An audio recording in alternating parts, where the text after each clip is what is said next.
News about the number of lives lost broke on April the 16th, 1912, one day after the disaster. Grieving relatives of the victims were desperate to know how the impossible could have happened. The Titanic was designed to be the most luxurious, but also the safest ship ever built. Even if she was rammed by another ship, she would stay afloat. Yet she took only 2 hours to sink after colliding with an iceberg.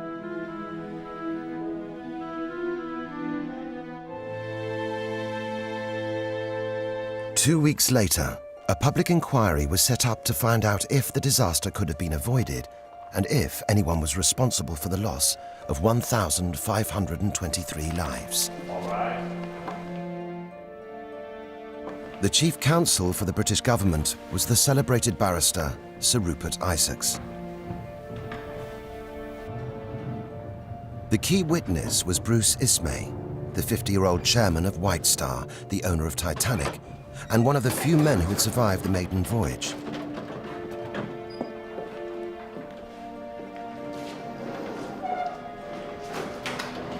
Also called were wireless operator Harold Bride and second officer Charles Lightoller, the most senior officer to survive. As most of the crew had died in the disaster, these three men's testimony would be vital in deciding whether the ship's crew or the ship's owners had been negligent. Call Mr. Ismay.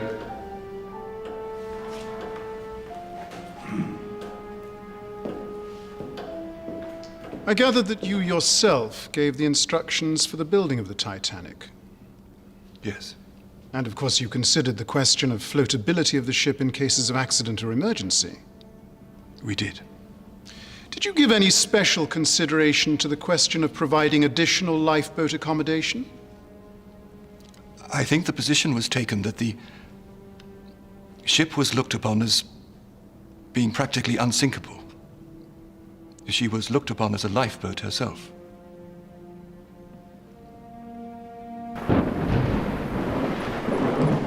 Two years before the scheduled launch date, Ismay had met with his chief designer, Alexander Carlisle.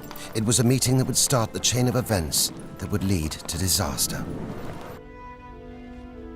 Their first decision would compromise the structural integrity of the ship. Okay. The staircase needs to be much grander. Well, the bulkhead will have to be lowered. Is there a problem? Isn't she safe? Of course. Excuse me. Each of the 16 compartments is watertight. In the event of a leak, each compartment can be sealed up by an electric-powered door operated from the bridge. Even if 4 compartments flood, she'll stay afloat. Good. Let's lower the bulkheads then. I want a great, sweeping, luxurious staircase. The height of the watertight compartments would be lowered to only 10 feet above the waterline. The boat deck should not be so cluttered. Cluttered? Yes, cluttered. People don't pay to look at lifeboats. Well, I thought 48 to be a reasonable amount, especially if the Board of Trade increased the requirements. Well, let's not second-guess the British Board of Trade, shall we? Let's move on to the Grand Salon. And this meeting with Mr. Ismay lasted 4 hours. Yes, we talked about the whole of the decorations of the ship. Never mind the decorations, we're talking about lifeboats. Well, the lifeboat part, I suppose, took about 5 or 10 minutes.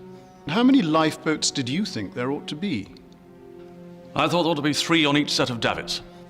And how many would that make altogether? 48 boats. You thought there ought to be 48.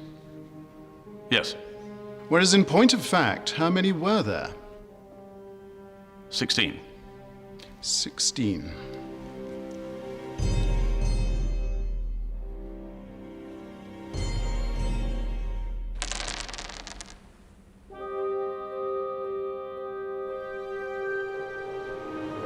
While Carlisle was changing his designs for the Titanic, 2,000 miles away on the West Greenland coast, a glacier made of 10,000-year-old snow reached the ocean. A mass of ice then broke free from the glacier, giving birth to an iceberg.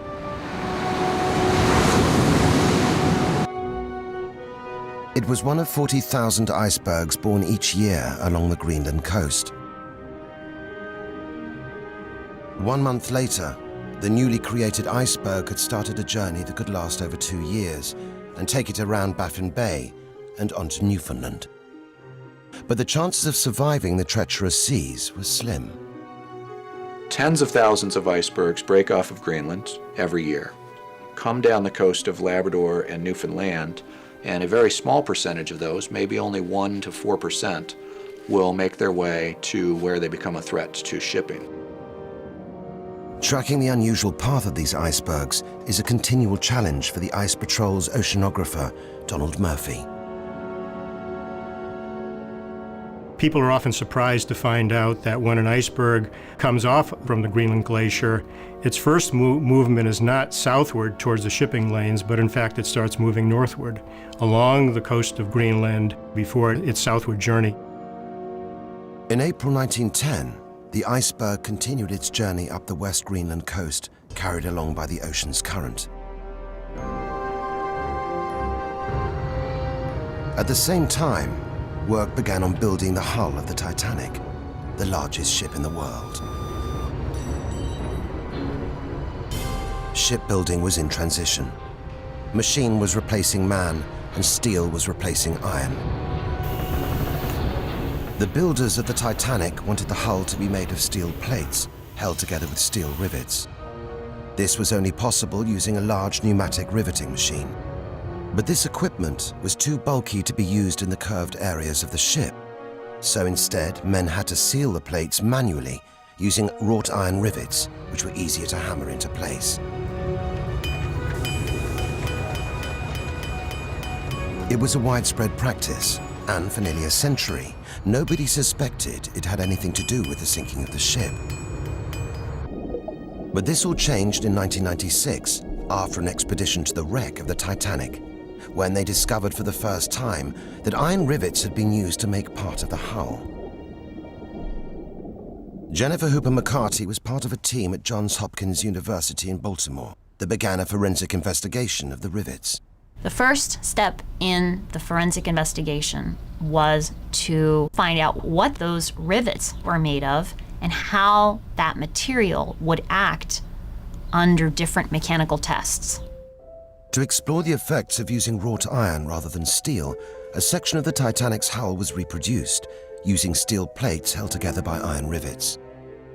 We compared a wrought iron rivet to a steel rivet and found that with just very little movement of the steel plate, 5 millimeters, you would reach a point in the wrought iron rivet when it would begin to fail. So here we have a ship that's unsinkable, that's state-of-the-art for 1912, that's built with 1.5-inch thick steel plates and wrought iron rivets. In 1910, even though they knew that steel was stronger than iron, the builders of the Titanic thought that the iron in the bow section would be strong enough. But it would prove to be a fatal flaw.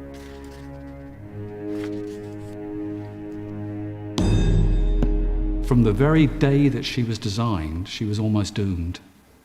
So this is the, if you like, you could put it as bluntly as this is almost the Achilles heel of the Titanic. By May 1911, work on the hull was completed. After checking that every steel plate and every seam was watertight, it was launched into the wet dock. Nobody was aware of the weakness hidden away in the bow of the ship, or the presence of an iceberg 2,000 miles away. By the summer of 1911, the iceberg was 18 months old and drifting around Baffin Bay, an area where most icebergs come to the end of their journey. Only a tiny fraction would make it out into the Atlantic Ocean. All along the path of the movement of an iceberg, there are numerous bays and shallow water areas where icebergs can be trapped. Most of it is destroyed before it ever reaches as far south as the island of Newfoundland.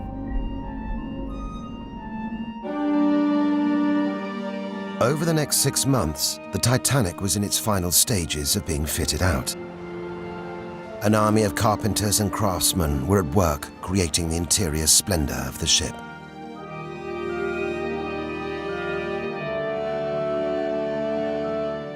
The captain chosen for the maiden voyage was Edward John Smith, the most experienced captain in the White Star Line. It was to be his last voyage before retiring. Smith was a very well-liked commander. He was nicknamed the Millionaire's Captain. People like Vanderbilt or Guggenheim or even J.P. Morgan would actually change their sailings and their travel arrangements so that they could sail in a ship commanded by Captain Smith. In March 1912, the Titanic's sister ship, the Olympic, returned for emergency repairs, and so work on the final stages of the Titanic came to a standstill. The maiden voyage had to be pushed back a month.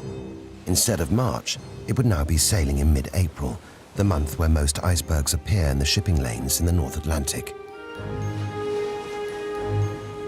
Despite only having a 1 in 100 chance of survival, the iceberg had made it as far south as the east coast of Newfoundland.